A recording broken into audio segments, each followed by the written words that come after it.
મોરબીમાં ભાજપને આંતરિક ઝટકો લાગ્યો છે। ટિકિટ નહીં મળવાના સંકેતથી પૂર્વ કાઉન્સિલર નરેન્દ્ર પરમારે બળવો કર્યો છે। ગત ટર્મના કાઉન્સિલર હવે ભાજપ સામે મેદાનમાં આવ્યા છે। મોરબીમાં છેલ્લા ઘણા સમયથી આ જે મહાનગરપાલિકાની ચૂંટણીની જે તારીખો જાહેર થઈ તે ત્યાંથી જ જે ટિકિટો માંગવા માટેની લાઈનો છે તે વધુ તેજ બની હતી। તમામને ટિકિટ કપાવવાના એંધાણો છે તે અત્યારે મળી રહ્યા છે। તેમના નામો છે તે યાદી જાહેર થાય તો હજુ પણ વધુ જે ઉમેદવારો છે તે અપક્ષ ઉમેદવારી નોંધાવી શકે તેવી શક્યતાઓ જે કાર્યકર્તાઓ છે તેમને ટિકિટ ન મળવાના એંધાણો મળી રહ્યા છે। ટિકિટ ન મળતા તેઓ અપક્ષ ઉમેદવારી નોંધાવી શકશે, અન્ય પક્ષની અંદર જોડાઈ શકે તેવી શક્યતાઓ હાલ મોરબીની અંદર જોવા મળી રહી છે। આખો વિડીયો જોતા પહેલા હજુ પણ અમારી ચેનલને સબસ્ક્રાઇબ નથી કરી તો યુટ્યુબ પર સબસ્ક્રાઇબ કરો અને ફેસબુક અને ઇન્સ્ટાગ્રામ પર ફોલો કરો।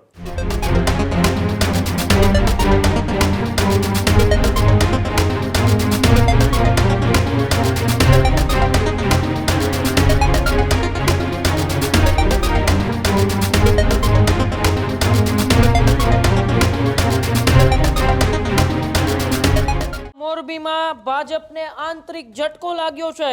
ટિકિટ નહીં મળવાના સંકેતથી પૂર્વ કાઉન્સિલર નરેન્દ્ર પરમારે બળવો કર્યો છે।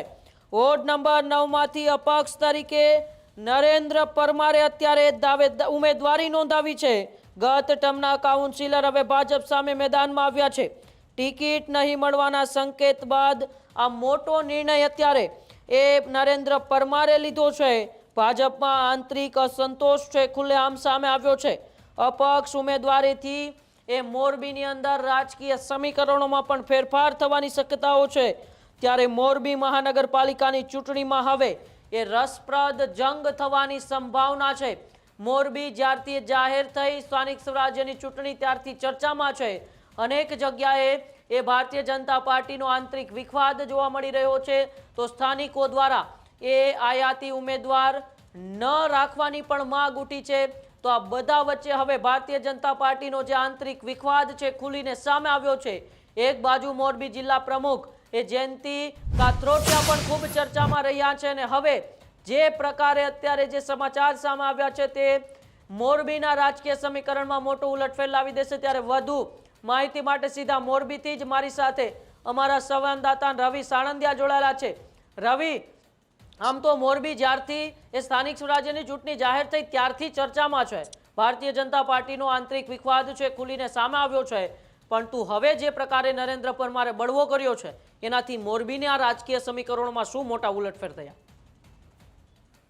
જે રીતે ઉમંગ વાત કરવામાં આવે તો મોરબીમાં છેલ્લા ઘણા સમયથી આ જે મહાનગરપાલિકાની ચૂંટણીની જે તારીખો જાહેર થઈ તે ત્યાંથી જ જે ટિકિટો માંગવા માટેની લાઈનો છે તે વધુ તેજ બની હતી। ઘણા બધા લોકો છે તેમને ટિકિટ માંગણી છે તે કરી હતી। તે પ્રક્રિયામાં ઘણા બધા લોકોએ છે તે હાજરી આપી હતી, પરંતુ ક્યાંક ને ક્યાંક જે પૂર્વ કાઉન્સિલર હોય, ભાજપના સનિષ્ઠ કાર્યકર્તા હોય કે પછી જે ભાજપના વર્ષોથી જે વફાદાર રહે હોય તેવા લોકોએ ટિકિટની માંગણી છે તે કરી હતી। સાથે સાથે ઘણા બધા નવા લોકો જે આવ્યા હતા ભાજપની અંદર તેમને પણ ટિકિટની માંગણી છે તે ટિકિટની માંગણી કરી હતી, પરંતુ ક્યાંક ને ક્યાંક હવે જે પૂર્વ કાઉન્સિલરો હોય, પૂર્વ ભાજપના કાર્યકર્તાઓ હોય તેમાં તમામને ટિકિટ કપાવવાના એંધાણો છે તે અત્યારે મળી રહ્યા છે। કારણ કે હવે ટૂંક સમયની અંદર ભાજપ ટિકિટની જે યાદી છે તે જાહેર કરવામાં આવતી હોય છે। ત્યાં પહેલા અનેક લોકોને પોતાના અણસારો છે તે અણસારો મળી રહેતા હોય છે। તે જ પ્રકારે અત્યારે મોરબીના પૂર્વ કાઉન્સિલર દ્વારા જે રીતે અપક્ષ ઉમેદવારી છે તે નોંધાવવાની પ્રક્રિયા છે તે હાથ ધરવામાં આવી હતી। આજ રોજ કહી શકાય કે મહાનગરપાલિકાના 9 નંબરના જે વોર્ડ છે તેમાં નરેન્દ્ર પરમાર નામના જે પૂર્વ કાઉન્સિલર વ્યક્તિ છે તેમના દ્વારા અપક્ષ ઉમેદવારી છે તે ફોર્મ પાડી અને તેમને ભર્યું છે। અને હાલ કહી શકાય કે અનેક જે ભાજપના કાર્યકર્તાઓ છે, ઘણા બધા નેતાના નજીકના માનતા કાર્યકર્તાઓ છે તે તમામ અપક્ષ ઉમેદવારી નોંધાવવા માટેની તજવીજો છે તે હાથ ધરી છે। આજરોજ મહાનગરપાલિકાની અંદર ઘણા બધા જે પૂર્વ ભાજપના કાર્યકર્તાઓ હોય, કાઉન્સિલર હોય તે તમામ મહાનગરપાલિકા પહોંચ્યા છે અને તેમને અપક્ષ ફોર્મ છે તે ઉપડ્યાની વાત છે તે સામે આવી રહી છે। આવનારા દિવસોની અંદર આજરોજ જો ટિકિટ જાહેર થાય, આવતીકાલે તેમના નામો છે તે યાદી જાહેર થાય તો હજુ પણ વધુ જે ઉમેદવારો છે તે અપક્ષ ઉમેદવારી નોંધાવી શકે તેવી શક્યતાઓ અત્યારે મોરબીની અંદર જોવા મળી છે। કારણ કે જે પ્રકારે વર્ષોથી આ ભાજપની અંદર રહી અને ભાજપ માટે કામ કરતા નેતાઓ છે, જે કાર્યકર્તા કાર્યકર્તાઓ છે તેમને ટિકિટ ન મળવાના એંધાણો મળી રહ્યા છે. ટિકિટ ન મળતા તેઓ અપક્ષ ઉમેદવારી નોંધાવી શકશે, અન્ય પક્ષની અંદર જોડાઈ શકે તેવી શક્યતાઓ હાલ મોરબીની અંદર જોવા મળી રહી છે. જી,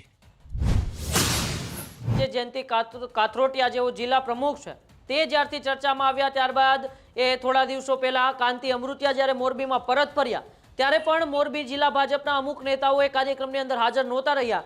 ત્યાં જ મોરબી જિલ્લાના ભાજપનો આંતરિક વિખવાદ ખુલીને સામે આવ્યો હતો અને હવે તેમના પરિણામે એ આવા બળવાઓ જોવા મળી રહ્યા છે.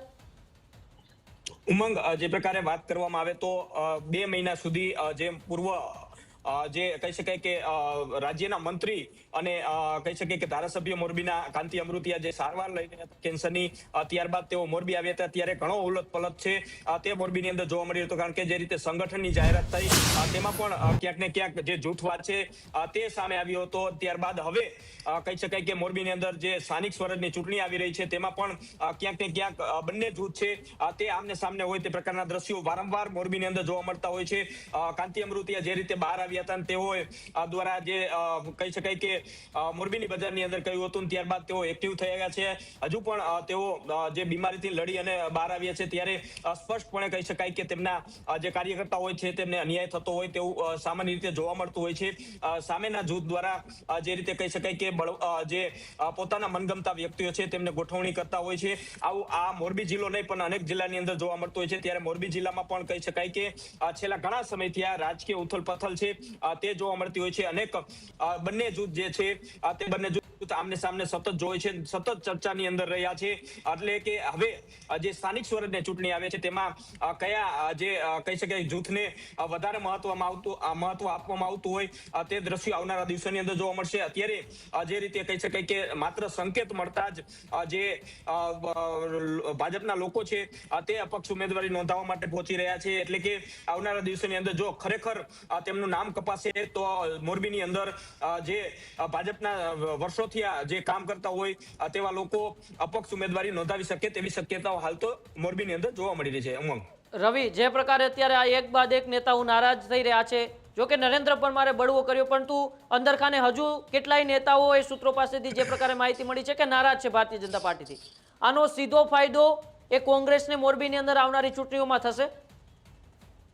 બિલકુલ, જે પ્રકારે વાત કરવામાં આવે તો મોરબીની અંદર જે જૂથવાદ છે તે ચરમસીમાએ પહોંચ્યો છે. કારણ કે એકબીજાને કાપવા માટે કોઈ પણ હદ સુધી અત્યારે મોરબીની અંદર નેતાઓ છે તે જઈ રહ્યા હોય તે પ્રકારના દ્રશ્યો વારંવાર મોરબીની અંદર જોવા મળી રહ્યા છે. ખુલીને જે બંને નેતાઓ, જે બંને ગ્રુપ છે તે સામે આવી ગયા છે. આવનારા દિવસોની અંદર આ જે ચૂંટણી પરિણામ છે તેમાં સ્પષ્ટપણે આ જે જૂથવાદ છે તે જોવા મળશે. જે પ્રકારે વાત કરવામાં આવે તો અત્યારે જે ટિકિટ કપવાની વાત છે તે સામે આવી રહી છે. તેના કારણે અનેક લોકો છે તે અપક્ષ ઉમેદવારી નોંધાવવાની તૈયારીઓ છે તે બતાવી ચૂક્યા છે. મોરબીની અંદર છેલ્લા ઘણા સમય થોડા દિવસો પહેલા જ કહી શકાય કે અનેક લોકો છે તે ખુલીને બહાર આવ્યા છે. પોતાના કાર્યકર્તાઓ હોય, પોતાના સ્થાનિક લોકો હોય તેમને કહી શકાય કે આયાતી ઉમેદવાર ન જોઈએ તેવા સૂત્રોચ્ચાર સાથે કહી શકાય કે વિરોધ છે તે વિરોધ નોંધાવ્યો છે. કારણ કે સ્થાનિક ઉમેદવારની માંગણી છે તે કરવામાં આવી છે. પરંતુ ક્યાંક ને ક્યાંક આજે ભાજપનો જૂથવાદ છે તે એક તરફ એવું ઈચ્છી રહ્યું છે કે પોતાના કાર્યકર્તાઓને, પોતાના મનગમતા વ્યક્તિઓને ટિકિટ આપવા માટે બીજા વોર્ડની અંદરથી લડાવી શકે. પરંતુ ક્યાંક ને ક્યાંક હવે સ્થાનિક લોકો છે તે પણ જાગ્યા છે. ભાજપના જે સ્થાનિક કાર્યકર્તાઓ છે તે પણ જાગ્યા છે અને તેઓ દ્વારા વિરોધ છે તે વિરોધ નોંધાવવામાં આવ્યો છે. અને મોરબીની અંદર અત્યારે એક સૂર છે તે જોવા મળી રહ્યું છે કે સ્થાનિક ઉમેદવાર છે તે અમારે જોઈએ છે, આયાતી ઉમેદવાર છે તે બિલકુલ નથી જોતો. એટલે કે સ્પષ્ટપણે કહી શકાય કે આ તમામ બાબતો છે તે આવનારા દિવસોની અંદર ભાજપને બહુ મોટું નુકસાન છે તે પહોંચાડી શકે છે. હજુ સુધી તમે અમારી ચેનલને સબસ્ક્રાઇબ નથી કરી તો અત્યારે જ ન્યૂઝરૂમ ગુજરાતને સબસ્ક્રાઇબ કરો, ફેસબુક અને ઇન્સ્ટાગ્રામ પર ફોલો કરો.